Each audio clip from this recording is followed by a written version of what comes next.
Welcome back. Wall Street marking 24 years since 9/11, the attacks on the World Trade Center taking place just blocks from here in Lower Manhattan with a devastating impact on the business community. Our next guest was the CEO of Cantor Fitzgerald at the time of the attacks. His firm lost 658 employees during that day, including his own brother. With us here at Post 9, Commerce Secretary Secretary Lutnick, it's good to see you. It's good to have you here. I always think of you on this day and the enormous loss that you suffered. And what is it like for you to be here 24 years later? Well, 658 people were lost. My brother Gary, my best friend Doug. We had a rule at the company. We only want to work with people that we like. So bring in your friends, but make sure they're the good ones. They have to be the good ones. And so these were really groups of people who really cared about each other. Lost 20 sets of brothers, and one pair of sisters were killed. So it's so emotional, so tough. I was there this morning when they started the memorial, reading the names.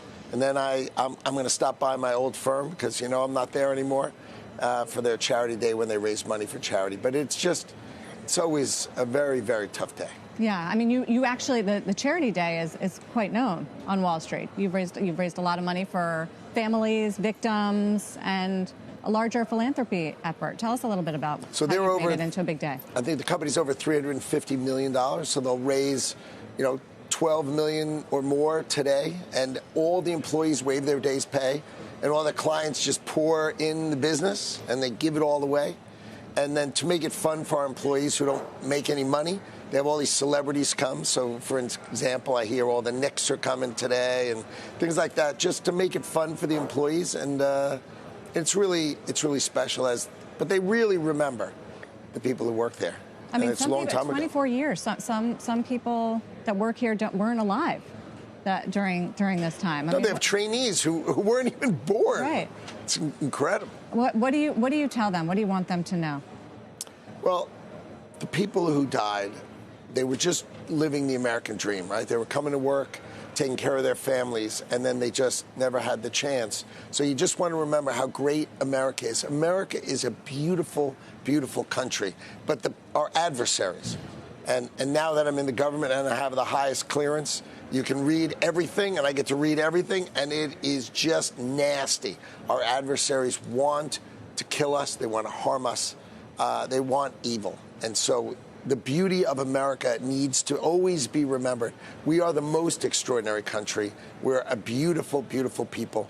Americans are great. There are evil people amongst us, but Americans generally are the most beautiful people on earth. And I always think about the story you tell about why you were spared that day, because you were taking your son to kindergarten. Right. So my boy, my oldest son, it was his first day of kindergarten.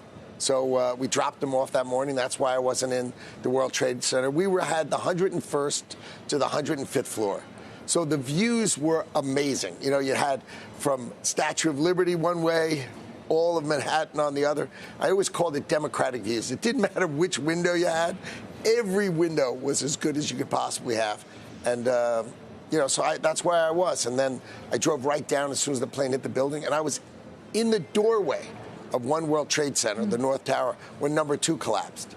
So number 1 collapses. I'm not here with you, but it just so happened the other one collapsed, and I ran my tail off dressed like this, running with that big sort of black cloud chasing me.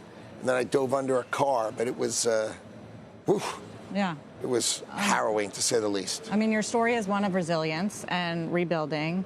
And, today is actually an extra sad day with the assassination and murder of Charlie Kirk, someone you knew.